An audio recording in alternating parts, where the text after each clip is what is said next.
Hola a todos, bienvenidos a este Market View del día 30 de octubre del 2024, en donde no han habido buenas perspectivas o, digamos, buenas noticias para la renta variable, para el índice S&P y el Nasdaq 100, sobre todo por tres factores.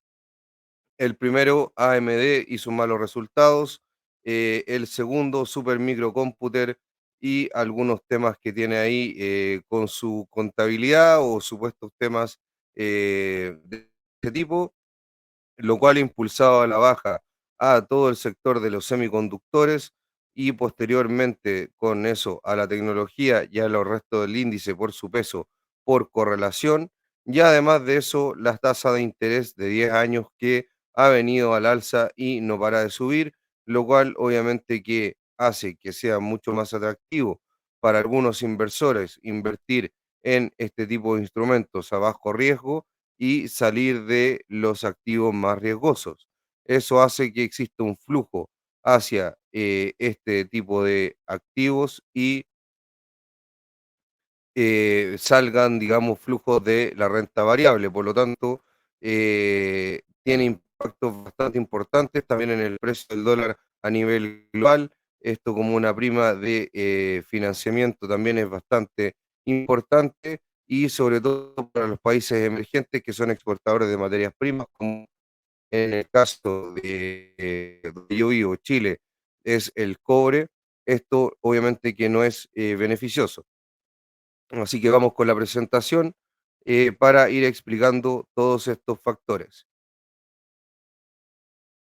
Vamos acá a ver el sentimiento de mercado, el cual no voy a ahondar mucho en esto, pero está en la parte más baja de grid o em, de codicia. En su momento estuvo en Extreme Grid y cerca de digamos, de la parte baja de extrema codicia, ha ido bajando debido a que el mercado no ha podido superar ciertos niveles y a lo que ya he mencionado anteriormente. Si vemos acá en la serie temporal, vemos que en un momento estuvimos cerca de eh, los niveles de principio de año, pero ahora ha ido ya bajando. En niveles de opciones, acá podemos ver que la call wall, que es la resistencia cuantitativa más importante, está en 5.900 y antes estaba en 6.000 puntos, por lo tanto bajó 100 puntos y básicamente tocó casi esa zona y rebotó a la baja. Por eso estos niveles de opciones son siempre clave de estar mirando. La put wall, que es básicamente el soporte más importante, está en 5.800 y antes estaba exactamente en el mismo nivel.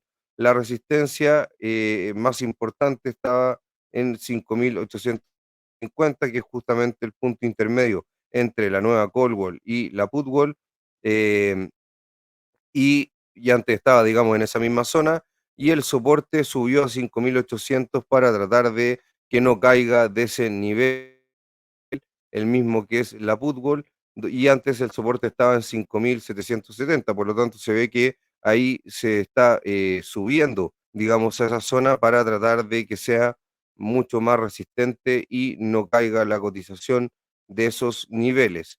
El volatility trigger, que es otro factor que hemos estado incorporando al análisis de los niveles de opciones, está en 5.826. Recordar que este nivel indica que si el precio está por debajo, esto en forma bien simple, si el precio está por debajo de este nivel, empezaría a acelerar su volatilidad a la baja por un desencadenamiento de eventos de opciones, y en cambio si es que el precio está sobre ese nivel, digamos, se mantendría mucho más estable la volatilidad y no tendría caídas tan relevantes, dado que estaría en una zona, digamos, más segura a nivel cuantitativo. Vemos acá lo que ha pasado con el rendimiento de los bonos. Nuevamente, los bonos, las tasas a 10 años no paran de subir. Esto se debe a cambio en expectativas económicas, tales como la inflación, el empleo, el crecimiento, ya que las perspectivas de la Reserva Federal, a pesar de que son a lo mejor un poco menos las bajadas de tasas que se esperan a lo que se esperaba hace un tiempo atrás, pero igualmente son de 25 puntos básicos aún en cada reunión, por lo tanto serían 100 puntos básicos en total en este año y se esperan también una cantidad de recortes para llegar a la tasa neutral en el año próximo. Por lo tanto, yo creo que acá el factor más importante ha sido los cambios en expectativas de inflación y empleo que influye en el crecimiento y también obviamente en el mismo crecimiento como vamos a ver después en la parte macroeconómica. Una diapositiva importante que me gustaría mostrarles acá es un estudio que se hizo de Bloomberg Economics, que acá dice el impacto en los bonos de 10 años. Acá es una serie temporal desde diciembre del 2013 hasta enero del 2014, en donde se ve en la línea celeste qué es el impacto. Lo que se ve aquí es el movimiento en las tasas de 10 años en puntos básicos y el impacto que tienen la política monetaria de la Reserva Federal se ve en la línea celeste, lo cual obviamente es la que tiene menor impacto por lo que se puede ver acá en el gráfico de descomposición de factores de impactos en la tasa de 10 años.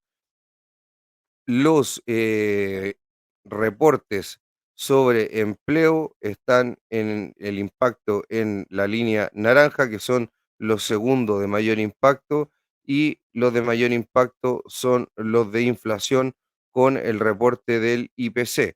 Eh, Esos, digamos, serían los factores más importantes que se podría decir que hay en en la descomposición de la tasa de 10 años. En términos técnicos, se podría decir de que la parte de la inflación y del empleo crecimiento es el term premia que le dicen algunos operadores y la parte de las tasas de decisión de la Fed sería el path o la trayectoria de tasas de la Fed descontada por la curva SOFR, técnicamente. Eso obviamente lo vamos a ir estudiando más, pero por el momento no voy a entrar en detalles tan técnicos y haciendo que este video sea más de view y sea un video, digamos, de contenido un poquito más técnico. Impacto en los 10 años, en los bonos de 10 años en el MOVE, que básicamente es el índice de volatilidad esperada de los bonos de 10 años, similar al VIX para el S&P 500. Y acá nos dice que la tensión en el MOVE denota la volatilidad implícita de los bonos o de la renta fija. Es un símil del VIX, pero deuda. Cuando aumenta el MOVE, esto indica que hay menos liquidez en el sistema y esto puede producir problemas en los sistemas monetarios, ya que obviamente al haber menor liquidez empiezan a haber problemas en, por ejemplo, los repos u otro tipo de mercados eurodólar, etcétera. ¿Cómo afecta esto al dólar? Por primera vez los hedge funds se ponen largos en el dólar en el año. Los fondos de cobertura se muestran optimistas respecto al dólar estadounidense, según nos dice Bloomberg. Eh, Perdón, los, los hedge funds especuladores se pusieron eh, positivos o bullish en el dólar por primera vez desde agosto, no de principio de año, desde agosto. Pero obviamente esto indica que el aumento de las tasas de 10 años, obviamente que implica en que sea más caro financiarse en dólares y que la prima por intercambio con otras divisas sea más cara. Por lo tanto, esto hace que el dólar sea más caro a nivel global y tenga impacto sobre las economías que no son dolarizadas. Alpine Macro, acá nos dice su strategist de geopolítica, que básicamente lo que dice el mainstream sobre la posible elección de Donald Trump no sería tan relevante en temas de inflación, por lo tanto, el la puesta en precio que hay sobre las probabilidades de la presidencia de Donald Trump, que que hay hoy en día en las tasas y en el dólar serían un poquito excesivas. Vamos a leer acá lo que nos dice el Geopolitical Strategist. Sin embargo, los mercados y los analistas siguen pensando que una presidencia de Trump sería muy negativa para las perspectivas fiscales y potencialmente un viento de cola inflacionario. Obviamente que esto afecta a, como les decía, las tasas de 10 años y también al dólar. Este gráfico muestra que los bonos del Tesoro de Estados Unidos a más largo plazo se han movido recientemente casi de forma inversa a la probabilidad percibida de que Trump gane. Disculpen. Y acá básicamente dice lo que piensa el estratega geopolítico. Dice, en contra del consenso, creemos que una presencia de Trump será mucho más moderada de lo que se temía fiscalmente y que tratará de avivar otro brote de inflación, lo cual obviamente que sería bastante lógico, ya que un brote inflacionario no sería positivo políticamente para ningún presidente, independiente que sea Trump o Kamala Harris, pero ya que, perdón, han tenido problemas de inflación hace muy poco tiempo los estadounidenses y los niveles de precio están cada día más altos. Hay que ver que la inflación es acumulativa por mucho de que las tasas de crecimiento de inflación sí estén bajando, pero el acumulado sigue siendo mayor y a la gente se le hace mucho más caro su nivel de vida en Estados Unidos. Y eso pasa en realidad en cualquier parte del mundo con el sistema monetario. Los resultados que tenemos más importantes, el día martes tuvimos en el cierre a AMD y a Google, que fueron los más relevantes. Obviamente también empresas como Reddit, que tuvieron rendimientos muy buenos posteriormente, fueron relevantes. Yo no la incluí porque obviamente es una IPO que hace poco está entregando, por lo tanto creo que se necesita un poquito más de información, pero por lo visto le fue muy bien y los inversores son muy positivos. Visa también tuvo resultados, digamos, positivos, aunque no tuvo movimientos tan importantes. Así que las más importantes, como les digo acá, fueron AMD y Google. Y el día miércoles, las más importantes obviamente fueron Microsoft y Meta, que se llevaron todas las miradas, ya que son dos gigantes de la tecnología. Vamos a ver acá ya los resultados de Alphabet. Vemos que los resultados de Google del tercer trimestre en ganancias por acción o EPS fueron de 2,12 dólares con un estimado de 1,84 dólares. Por lo tanto, tuvo bit o check ahí en las ganancias por acción. Ingresos de 88,27 mil millones con un estimado de 86,45 mil millones. Por lo tanto, ahí check también en sus ingresos. Ingresos de Google Cloud, que es un segmento muy importante para Google, sobre todo porque es una tecnología que sigue en crecimiento y más aún con la inteligencia artificial, fue de 11,35 mil millones de dólares con un estimado de 10,79 mil millones. Por lo tanto, ahí también tuvo un check Google en ingresos por publicidad, que justamente ahí está el buscador, más otras herramientas y líneas de negocios que tiene Google, tuvo un ingreso de 65,85 mil millones de dólares con un estimado de 65,5, por lo tanto también tiene ahí un bit en ese segmento. Y otro que es el más importante o segundo más importante, además de el cloud, son los ingresos publicitarios por YouTube, que fue de 8,92 mil millones de dólares el dato, con un estimado de 8,89 mil millones de dólares estimados, por lo tanto también tuvo ahí un check de superar las expectativas o un beat, como se le dice en la jerga en inglés. Por lo tanto, obviamente tuvo muy buenos resultados Alphabet y eso hizo que haya tenido muy buenos resultados post-market y este día, a pesar de que al último se cayó ya en correlación con el mercado. Resultados de AMD, la verdad es que los de AMD fueron un poquito más ajustados, no fueron malos, pero dadas las expectativas que tenían sobre la acción y sobre todo el potencial crecimiento que podría haber tenido en el segmento de inteligencia artificial y gaming, que no lo tuvo, los inversores la han castigado bastante y hasta el momento ha caído ya casi alrededor de un 10%.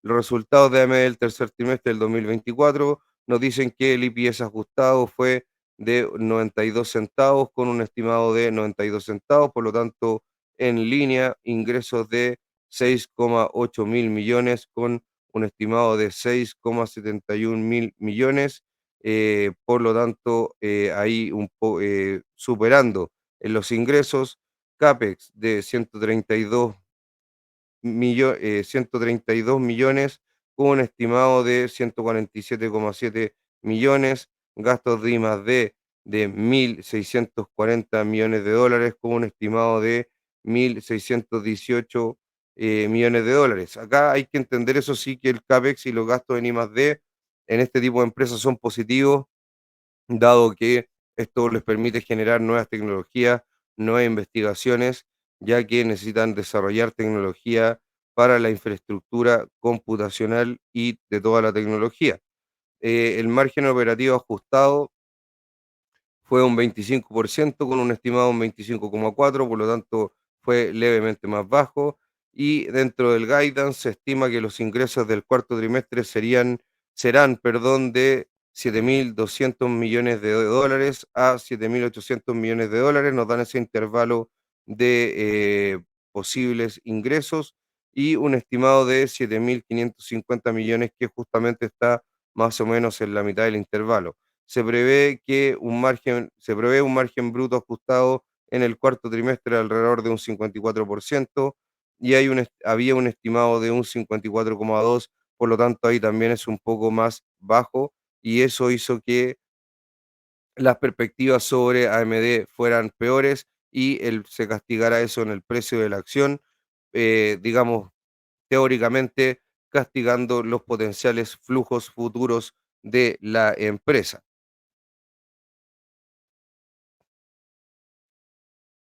Microsoft, tenemos acá un gigante de la tecnología y dentro de las tres empresas más importantes del mundo.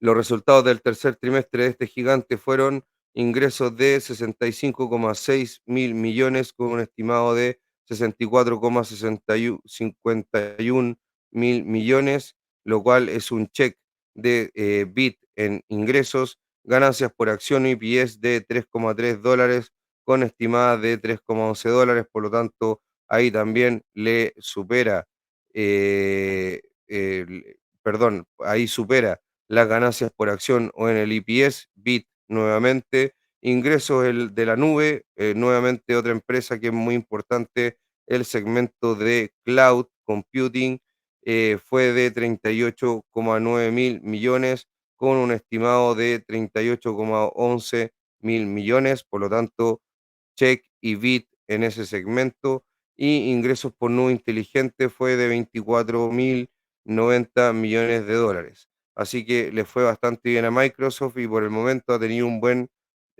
post-market, a pesar de que los índices están presionando a la baja y obviamente por su peso la correlacionan hacia abajo, digamos, hacia precios digamos, más bajistas. Resultados de Meta, otra empresa que no tuvo malos resultados, pero que no tuvo un muy buen post-market. Vamos a ver qué es lo que sucede mañana. Los resultados del tercer trimestre de esta empresa fueron de ganancias por acción de 6,03 dólares con estimadas de 5,25 dólares. Yo creo que acá es un gran beat en cuanto a ganancias por acción de EPS, dado que son eh, uno de los factores más importantes en el precio de, digamos, de la cotización de las acciones. Ingresos de 40,59 mil millones con un estimado de 40,25 mil millones. Por lo tanto, hay doble bit en ingresos y EPS. ingresos publicitarios de 39,89 mil millones de dólares, con un estimado de 39,71 mil millones de dólares, por lo tanto, BIT nuevamente. Ingresos de Realty Labs de 270 millones de dólares, con estimados de 318,8 millones de dólares, y acá yo creo que está todavía el pie débil o la parte un poco más negativa de Meta en algunos proyectos que se ha involucrado su, digamos, principal accionista y CEO, Mark Zuckerberg. Ingresos operativos de 17,35 mil millones de dólares, con estimados de 16,24 mil millones, por lo tanto ahí también un gran bit en ingresos operativos.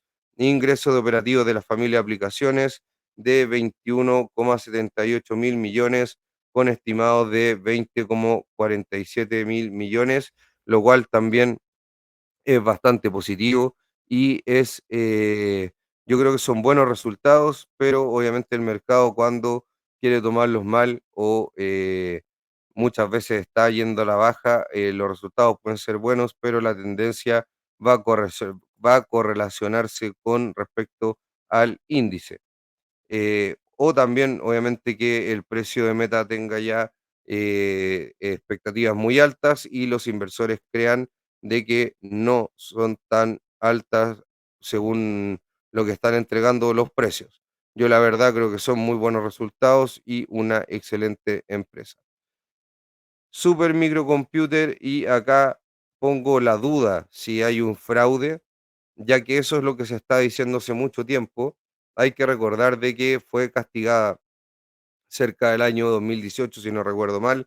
Ya fue castigada por temas de fraude, luego fue reincorporada a los índices y hace poco un fondo de un hedge fund, que es de irse en corto contra empresas que tengan problemas, hizo un informe sobre esta empresa y también hizo que cayera bastante y empezara la desconfianza sobre sus reales números. Pero esto obviamente que ya provoca una desconfianza mucho mayor, ya que su auditora externa de contabilidad, que todas las empresas obviamente tienen que tener a estos niveles, y deberían tener siempre a distintas escalas para poder tener transparencia hacia el accionista. Ernest Young renuncia al cargo de auditor de Super Micro Computer. Ese es el titular de la noticia. La declaración de Ernest Young dice que estamos renunciando debido a la información que recientemente ha llegado a nuestro conocimiento y que nos ha llevado a no poder confiar más en las declaraciones de la gerencia y del comité de auditoría, y a no estar dispuestos a estar asociados con los estados financieros preparados por la gerencia, y después de concluir de que ya no podemos proporcionar los servicios de auditoría de acuerdo con la ley aplicable o las obligaciones profesionales. Yo creo que es una declaración tremenda de Ernest Young, bastante importante en poner en duda sobre la veracidad de la información que está entregando la gerencia de Super Microcomputer, y esto ha tenido muchos castigos sobre la acción y en la preapertura se desplomaba cerca de un 30%. Obviamente que los malos resultados o resultados justitos de AMD más lo de Super Microcomputer hizo que pasara un poco esta foto de que Google andaba bastante bien, Amazon andaba bastante bien, resto de acciones como Visa, que también son importantes, Mastercard, Tesla, andaban, digamos, por lo menos verde. Eli Lilly, eso sí, bastante mal también ahí después de unos resultados. Em, Microsoft, Google y Meta, como les dije, también positivos, pero todo el sector de semiconductores y obviamente Apple, que se vio arrastrado, muy negativos por lo de Super Microcomputer y por lo de AMD. ¿Qué pasa con supermicrocomputer? Más que tener un peso tan importante en la parte de semiconductores, hay muchos negocios que están involucrados con Nvidia y con otros productores de semiconductores con supermicrocomputer, dado que ellos hacen la parte de infraestructura para poder poner en funcionamiento todos estos digamos, GPUs para poder usar o hacer funcionar, perdón, los data centers. Por lo tanto, obviamente que esto, tema de confianza, de desconfianza que genera supermicrocomputer, afecta a todo el sector de los semiconductores y por su peso, obviamente que a, em, afecta a los índices por completo. Disculpen, ahí se me había pasado, pero ahí estoy poniendo la imagen. Como pueden ver, lo que les decía, no es más que casi todo el mercado en verde o las grandes empresas, excepto el Lili, pero acá el sector de semiconductores muy a la baja y presionando los índices por completo. Nos vamos a la parte un poquito ya más macroeconómica. Sobre el consumidor, JP Morgan dice, antes de las revisiones, la tasa de ahorro personal promediaba un mínimo histórico del 3,4%. Hay que entender que obviamente que la tasa de ahorro personal es importante para saber el consumo futuro que puede tener una persona. Sin embargo, después de las revisiones, la tasa de ahorro personal promedio saltó al 5,2%, y esto implica que los consumidores están en mejor situación financiera de lo que se anticipó inicialmente. Justamente lo que les decía, una mejor situación financiera de poder consumir en el futuro, dado que si yo tengo tasas de ahorro importantes y suficientes recursos para poder postergar mi consumo en el tiempo, sobre todo instrumentos de ahorro e inversión, eh, más que de ahorro, perdón, instrumentos de inversión, obviamente que puedo postergar consumo presente a consumo futuro con tasas de rentabilidad que sean atractivas y puedan compensar el aumento de los costos de los bienes y servicios. Por lo tanto, esto es un buen dato para el consumidor, ya que tiene más ahorros de lo que se esperaba y puede destinar más al consumo a futuro si es necesario. Además de eso, también es importante que la gente tenga esto como un colchón en caso de cualquier crisis, shock o problemas económicos que cualquiera está expuesto. Elecciones, Trump ha tomado aún más ventaja en la carrera presidencial. Este desarrollo surge tras informes de que más de 50 millones de estadounidenses ya han emitido su voto de alguna forma y ahora tiene un 66,5 posibilidades de ganar según Polymarket. Por lo tanto, la distancia se agranda entre Donald Trump y Kamala Harris, y por lo menos Polymarket está diciendo que la probabilidad de que gane es de un 66,5% y Kamala Harris de un 33,4%. Por lo tanto, esto está influyendo mucho en el famoso Trump Trade, y también yo creo que gran parte que está influyendo en las expectativas de las tasas a 10 años, el dólar, por todos estos temores inflacionarios que justamente BCA está desmintiendo. BCA Research, la verdad, es una agencia que yo encuentro bastante seria, así que encuentro que es importante escuchar también su view. Elecciones, estacionalidad.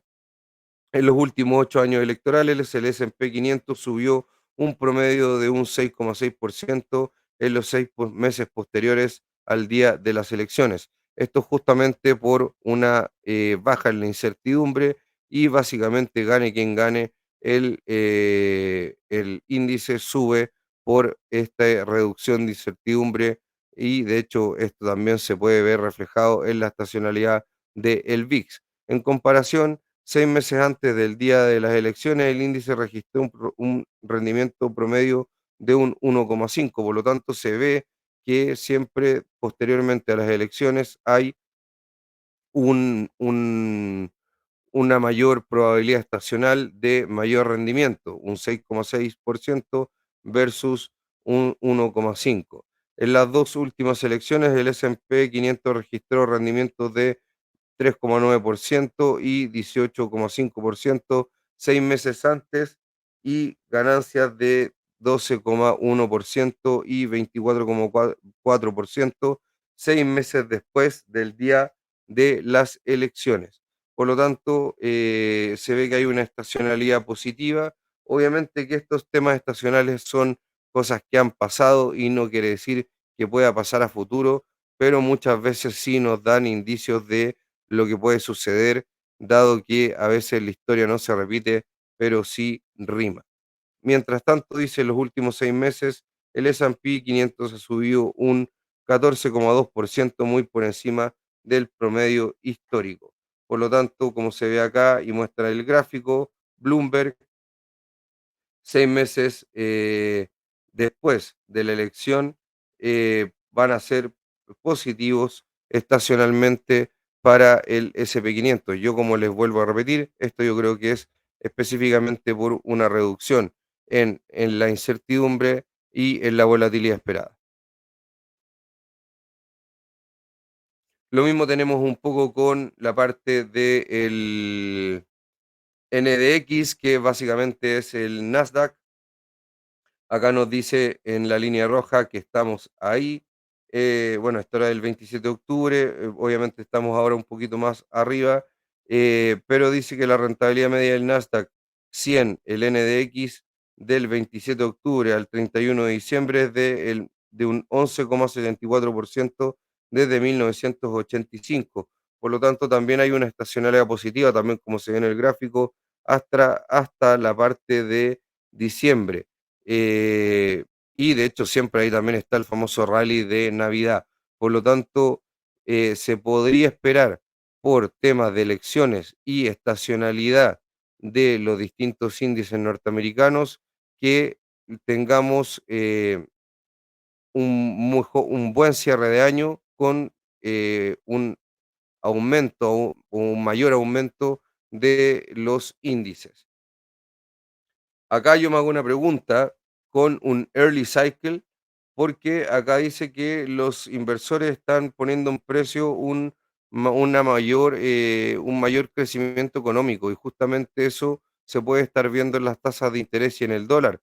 Lo que les decía, una de las cosas que se puede ver cuando hay mayor crecimiento o efectos es temas en el empleo y también en la inflación.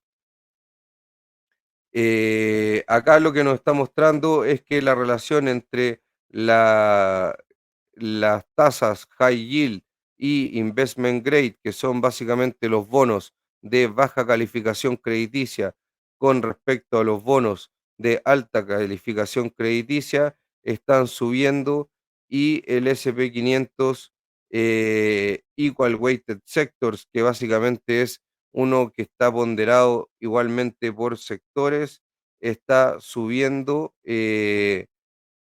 Y esto obviamente hace de que por correlación histórica se pueda pensar de que vaya a subir como sale ahí en la flecha al final del gráfico. Esto nos dice Gabecal Research Macro Bond. Obviamente que estas correlaciones no siempre se tienen que dar, de hecho hay veces que pueden ver ahí no se han dado y que ha subido la relación de high yield con investment grade, pero no necesariamente el índice de acciones, pero sí nos puede dar un indicio de que las acciones cíclicas puedan estar teniendo un mejor desempeño y eso obviamente nos dice que la economía va a seguir en un, digamos, en un buen ciclo económico, en una buena parte del ciclo económico. Por eso hablaba de un early cycle y sería a lo mejor un poco en línea con lo que decía el estratega Tom Lee. Acá que nos dice Gabecal, las acciones cíclicas están empezando a tener un mejor desempeño que las defensivas y los bonos corporativos estadounidenses de alto rendimiento están superando a los bonos corporativos estadounidenses con grado de inversión, lo que sugiere que los inversores están empezando a incorporar en los precios un crecimiento estadounidense más fuerte. Eso es justamente lo que les estaba diciendo, que según el research que hacen ellos con este gráfico, perdón, ahí está el gráfico, lo voy a dejar un poquito más para que lo puedan ver. La línea roja es el US High Yield versus el Investment Grade y la línea celeste es el S&P Equally Weighted Sectors, y se ve justamente lo que les decía ahí en la parte de, mm, de esta flecha que podría seguir esta correlación. No siempre se ha dado como en estas partes de acá o en esa zona de ahí, pero se puede ver un early cycle en base a este gráfico de lo que nos estaba diciendo Gabecal.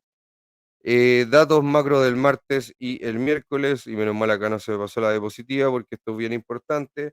Acá no tuvimos el lunes datos muy importantes, sí tuvimos datos muy importantes el martes y el miércoles. El día martes a las 11 de la mañana de Chile tuvimos el dato de confianza del consumidor, el cual fue muy por encima de las expectativas. Las expectativas eran de un 99,5 y fue de un 108,7. Hay que ver que previamente fue de un 99,2, por lo tanto, de un dato previo de un 99,2, una expectativa de un 99,5, tuvimos un dato mayor y la tendencia de este indicador, de este Consumer Confidence va al alza. Los Job Openings, que son para mí una de las cosas más importantes hoy en día ver en el empleo, y después voy a explicarle un poquito por qué fue más bajo de lo esperado, con 7,44 millones de aperturas de empleo, con un forecast o un esperado de 7,98 millones de aperturas de empleo, y el dato previo fue de 7,86 millones de aperturas de empleo. Por lo tanto, podemos ver que el dato previo se esperaba un dato forecast más alto que el dato previo, por lo tanto, que hubiera una mayor cantidad de aperturas de empleo, pero fue menor. Por lo tanto, fue menor al dato previo. De hecho, el dato previo fue 7,8, por decirlo, el forecast era 7,9, casi cercano al 8, y el dato fue de 7,4. Por lo tanto, la tendencia de datos reales, a pesar del buen forecast que había, fue a la baja. Y es muy importante, como les dije y les voy a explicar un poquito más adelante, el tema de la creación de empleos. Contradictoriamente, la agencia ADP nos dice que el cambio de empleo no agrícola fue muy superior a lo esperado. El dato previo fue de 159.000, el esperado era más bajo de 110.000 y el dato fue de 233.000. Por lo tanto, datos mixtos en cuanto al empleo. Hay que ver, eso sí, que lo que entrega la agencia ADP no tiene tanta relevancia para los inversores como otros datos de empleo, pero obviamente nos da un dato un poco discrepante. Y eso es justamente lo que tiene un poco también la volatilidad alta en los inversores. El crecimiento fue más bajo a lo esperado, fue un 2,8 y se esperaba un 3%, y esto nos dice que la economía de Estados Unidos se está desacelerando más de lo esperado. Obviamente que todavía no son datos recesivos, dado que no son datos negativos ni tampoco cercanos al cero, pero obviamente que se ve una mayor desaceleración a lo esperado y eso no es positivo. Y también puede que se esté viendo un poco en el empleo justamente con ese dato de job openings del día martes. Vamos a desagregar un poquito acá estos datos de los JOLTS. En el gráfico podemos ver acá que el dato de aperturas de empleo JOLTS fue de 7,44 millones, el nivel más bajo desde enero del 2021, y podemos ver ahí en el gráfico cómo la tendencia ha venido a la baja y por eso les quería mostrar este gráfico, porque desde el año 2022 prácticamente la tendencia ha venido a la baja de aperturas o creaciones de empleo. Hay que recordar en la parte del empleo que gran parte de los datos revisados el año pasado fueron revisados a la baja. Eso fue, perdón, no del año pasado, de este año y también parte del año pasado, lo cual es bastante sospechoso. Y además de eso, también se ha dicho por informes de JP Morgan y que lo dijimos en el video anterior, que gran parte del efecto de la mejora en la tasa de desempleo ha sido una absorción de una ola inmigratoria, pero eso también estaría llegando a su fin, en el sentido que ya se habrían absorbido todos esos puestos de trabajo por la economía. Por lo tanto, y otro tema importante también a considerar es que la contratación por parte del Estado norteamericano también ha aumentado, lo cual esto nos indica que si está decreciendo el nivel de creación de empleo privado, es un mal indicador de la salud económica de Estados Unidos. La confianza del consumidor, como lo vimos acá, está en niveles bastante altos y vuelve a aumentar. Obviamente que esto también puede ayudar después al mercado laboral a que haya una mejora. Otro dato importante es el PIB o el GDP en inglés de la Fed de Atlanta, donde nos dice que el PIB estimado por la Fed de Atlanta para el tercer trimestre de Estados Unidos baja al 2,8 desde el 3,3% anterior. Por lo tanto, se está viendo un poco lo mismo que les decía, datos con revisiones a la baja en el crecimiento, lo cual obviamente que no es positivo, es esperable por obviamente que estamos en una restricción o en una fase de restricción monetaria que ahora se está relajando y eso hace que haya una desaceleración económica, pero obviamente que ya es momento de dejar de poner el pie en el freno y acelerar un poco más la economía. Así que ahí la Fed tiene que ver si recorta 25 puntos básicos, a pesar de que hay algunas voces que dicen que en diciembre podría no recortar, yo creo que eso no es muy probable y que la Fed no va a parar los recortes, sino que va a ser prudente y va a hacer recortes de 25 puntos básicos en cada reunión hasta llegar a la tasa neutral, a menos que suceda algo muy, pero muy importante a considerar. Un poco del ADP empleo no agrícola.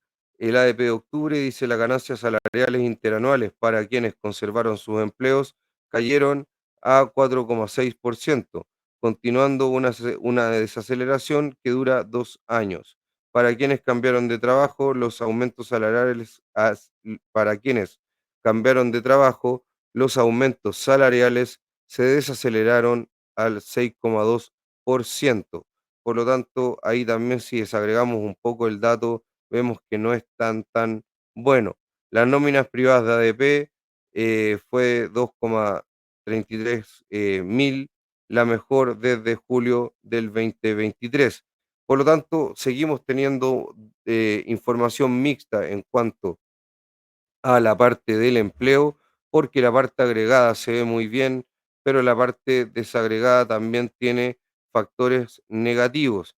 Por lo tanto, hoy creo que la parte del empleo hay que tener mucho ojo, ya que si hay revisiones a la baja y siguen los datos a la baja, podría haber una complicación y hoy en día es lo más relevante que tiene que estar mirando la Reserva Federal. Obviamente que por eso les decía que tiene que seguir bajando la tasa para no quedarse detrás de la curva. ¿Qué nos dice acá GS Economic Research? De hecho, justamente les mostré un, un paper de GS de Economic Research en el video anterior que no tenía perspectivas muy positivas. Y acá nos dice que el déficit comercial anticipado de bienes se amplía y mantenemos sin cambio nuestra estimación de seguimiento del PIB del tercer trimestre en un 3%. Esto no es tan negativo, dicen que el PIB sigue igual, pero que se amplía el déficit comercial de bienes, lo cual no es positivo. Eh,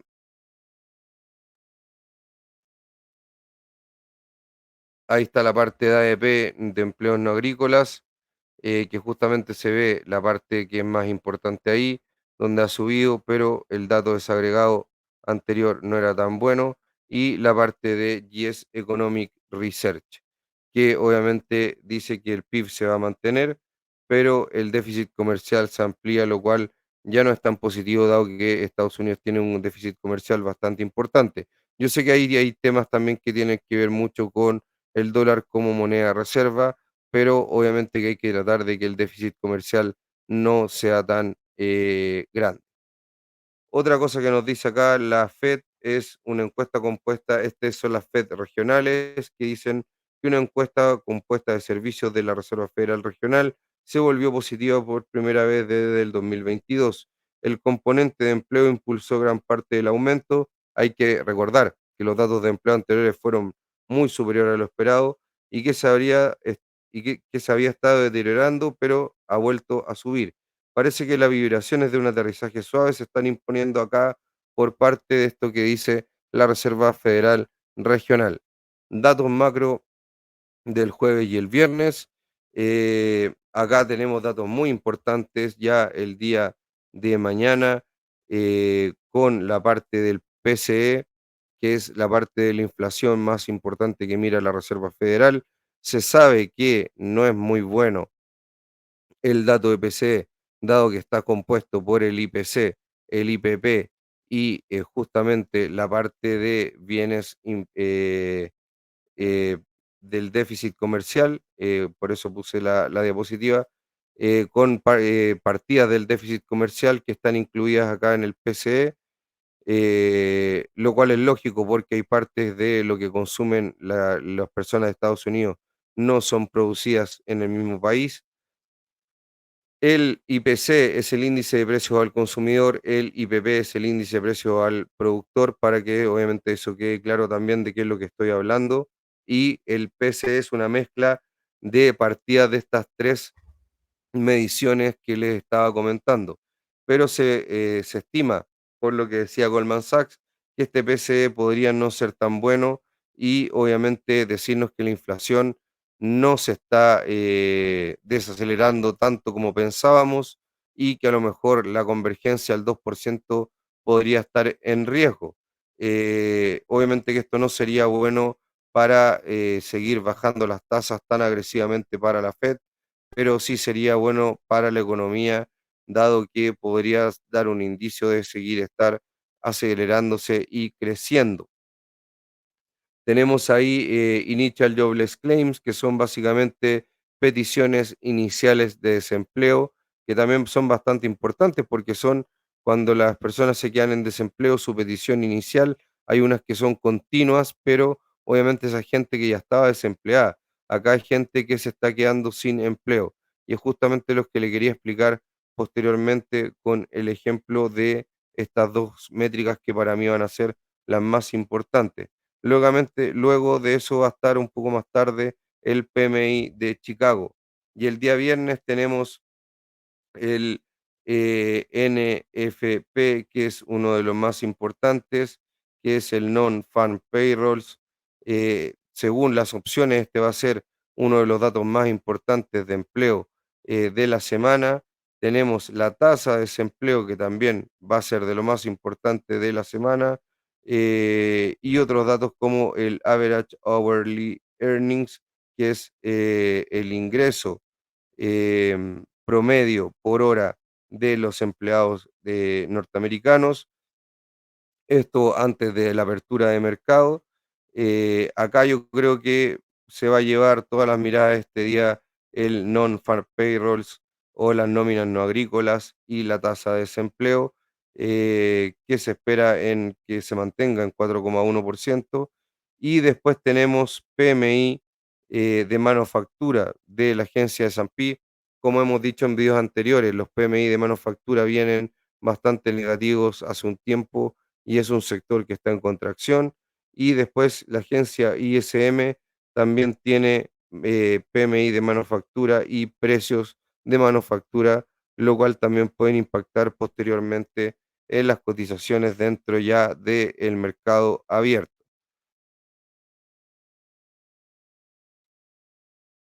Para ir cerrando, vamos a ver un poco la parte de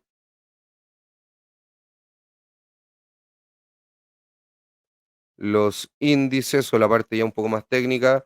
Acá vemos al S&P 500.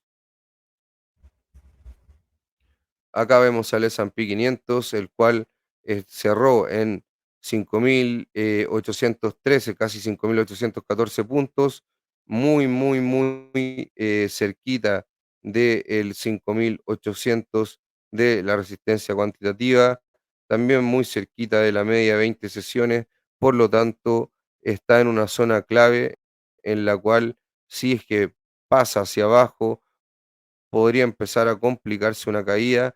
En el caso de rebotar, podría seguir su desarrollo alcista. Como vemos, casi siempre sucede este patrón en mercados alcistas con velas diarias, en donde está por sobre la media 20, la toca, sigue por sobre, acá la pasa un poquito, pero vuelve a pasar, luego también acá sobre la media 20, y cuando ya la pasa con fuerza, se complica y puede volver acá a la media de 100. Luego pasó lo mismo acá, superó la media de 20, volvió a tocarla, superó, la pasó con fuerza y llegó a la media casi de 200, superando la de 100. Luego ya superó la de 20, rebotó nuevamente con la liquidación hasta la de 100 y ahí rebotó en la de 20. Por lo tanto, podría ser nuevamente un rebote normal dentro de la media de 20 sesiones. S&P 500 superar esta zona de un máximo de 5.900 puntos. Por eso les decía que está justamente en esa zona la resistencia cuantitativa o la call wall, perdón, en la parte de las opciones. En cuanto al Nasdaq 100, podemos ver que también ha tenido un mal día. El día de ayer fue bastante alcista en los semiconductores. Semiconductores como Broadcom tuvieron un aumento muy importante en su cotización, dado que se está viendo una alianza de chips con empresas importantes y también AMD esperando los resultados, pero posteriormente fueron malos y el sector de semiconductores impulsa mucho o pesa mucho en el índice Nasdaq. Obviamente que los resultados de Meta, los resultados de Google y los resultados de Microsoft también han pesado, pero el sector de chips o de semiconductores es bastante importante.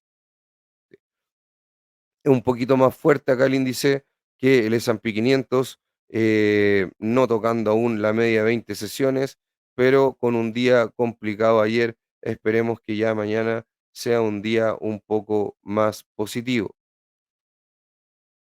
Un poco acá con el Russell 2000, que ha tenido máximos, mínimos crecientes y máximos crecientes, pero ahora está un poco acá en la media de 20 sesiones. Vamos a ver lo que hace en los próximos días, pero obviamente ha tenido presión por todo lo que está pasando con las tasas, dado que es un sector que es muy sensible a la parte de la tasa de interés, un poquito más sensible que las empresas grandes, dado que las empresas grandes tienen mejores condiciones de financiamiento y además tienen mayor nivel de caja, lo cual con las tasas de la Fed están dando rentabilidades bastante interesantes. En cambio, las empresas de menor capitalización no tienen tanta caja para hacerla rendir en deuda de corta duración de bajo riesgo o fondos money market, por ejemplo, y si tienen su deuda más de largo plazo expuesto a tasas variables. Por lo tanto, sí está siendo un patrón creciente el Russell 2000, pero vamos a ver acá si logra nuevamente hacer un nuevo máximo, superando este nivel del 2.290 puntos. El Bitcoin ha estado al alza, pero ahora está viendo ya un freno, llegó a un máximo de 73.620 puntos. Obviamente que esto es normal debido a este gran impulso que tuvo los últimos 2 días sobre todo, así que sería natural ver acá una pequeña lateralización o retroceso para luego seguir al alza, ya que yo creo que Bitcoin va a seguir alcista.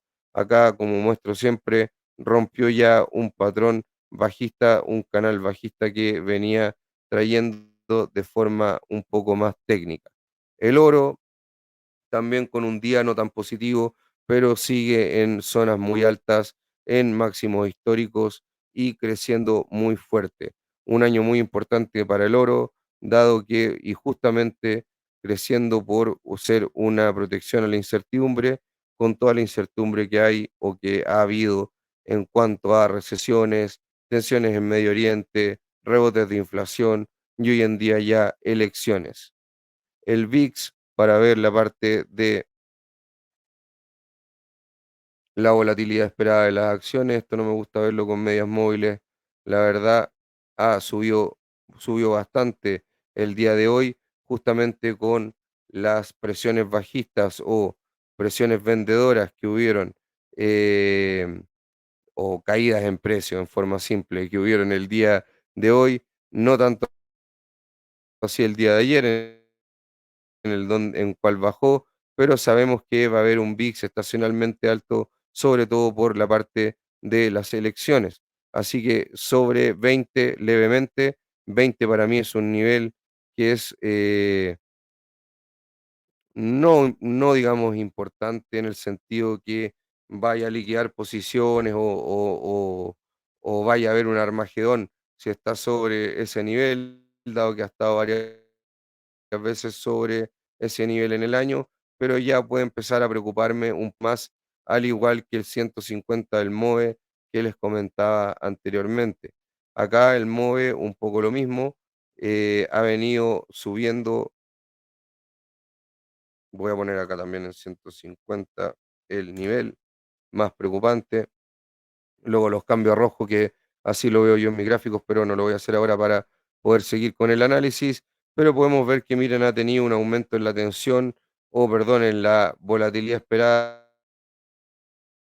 de los bonos, lo cual de liquidez, temas de haircuts de colaterales y temas de ese tipo un poco más técnicos de dinero y fontanería monetaria. La parte del DXY, que es la comparación del dólar con las monedas más importantes. Acá me gusta ver en semanal el canal bajista que venía trayendo, que se rompió justamente con el rebote que tuvo ahí. Vamos a volver a poner el gráfico en diario y vemos que ha sorprendido subiendo, posterior a los 50 puntos básicos que bajó la Reserva Federal. Y obviamente que esto es por temas bastante técnicos. Lo que está pasando con el dólar tiene mucho que ver con las tasas de interés, con que hoy en día hay una mayor demanda de dólares y como es una prima de financiamiento con respecto a las otras monedas, eh, al haber una mayor demanda de dólares, este índice sube frente al resto de las divisas. Hay que entender de que esto es distinto. El intercambio de divisas es un tipo de intercambio de dinero y otra cosa muy distinta es el dinero con respecto a la inflación de bienes y servicios, ¿ya? Para que quede claro ese punto. Y en la parte de las tasas de 10 años han venido al alza, como les he venido comentando. Hoy día, por el momento, a la baja, pero vamos a esperar los datos económicos que se nos vienen, que van a ser obviamente relevantes. Y si es que hay datos de PCE que tiene que ver con la inflación, justamente como les mostré en los estudios de factores que son relevantes en las tasas de 10 años, tenderían a hacer que suban, porque obviamente se esperaría una inflación más alta a futuro. Y los datos de empleo también harían exactamente lo mismo en caso de que sean, digamos, favorables para las tasas de interés. Estas son tasas de desempleo inicial, por lo tanto, para que sea favorable para las tasas, tendría que ser un dato positivo y que sea un dato menor a las tasas de desempleo inicial. Para que sea un dato a la baja, tendría que ser un dato mayor y decir que el empleo está más débil. Hay una mayor petición por desempleo de los estadounidenses, o sea, el empleo está más débil y eso haría que las tasas caigan. Así que ahí tenemos un doble factor con justamente lo más importante para las tasas de 10 años, que son la inflación y el empleo, como lo hemos venido diciendo anteriormente. Ya con eso vamos cerrando el día de hoy. La verdad es que los videos cada día más extensos, pero me gusta darles toda la información con el mayor detalle posible. Así que muchas gracias, que estén muy bien. Me despido. Chao, chao.